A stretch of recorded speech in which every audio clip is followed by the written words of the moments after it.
3 1/2 plus 4 1/7 is equal to ఎంత అంటే mixed fraction ఇచ్చారు. మనకి ఆన్సర్లోకి వచ్చేటప్పుడు కూడా ఆన్సర్ కూడా మిక్స్డ్ ఫ్రాక్షనే ఉంది.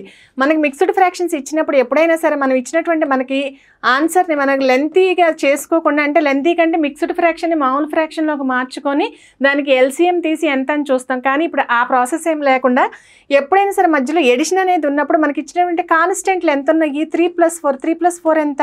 7 ఉంది.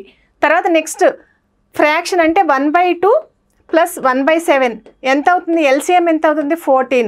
7 + 2 అంటే ఎంత అయింది? 9/14.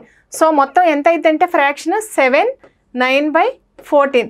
ఇచ్చినటువంటి ఆప్షన్లో ఎంత ఉంది అనేసి అంటే 7 9/14. 7 9/14 అంటే option 1 is the correct answer. మనం దీన్ని అంటే ఇచ్చినటువంటి ఆన్సర్ కరెక్టా కాదా అనేసి ఒకవేళ ఇన్ కేస్ టైం ఉంటే కనుక మనం లెంతీగా చేసుకోవాలి అనేసి అంటే మిక్స్డ్ ఫ్రాక్షన్ ఎట్లా మార్చుకుంటాం? 3 2 జా 6 6 + 1/2 అంటే 7/2 ప్లస్ 4 7 జా 28 28 + 1 29 29/7. నెక్స్ట్ ఎల్సిఎం తీసుకుంటే 14 49 + 58. ఆన్సర్ వచ్చేటప్పటికి 107/14. దీన్ని మనం మిక్స్డ్ ఫ్రాక్షన్గా మార్చుకుంటే 7 9/14.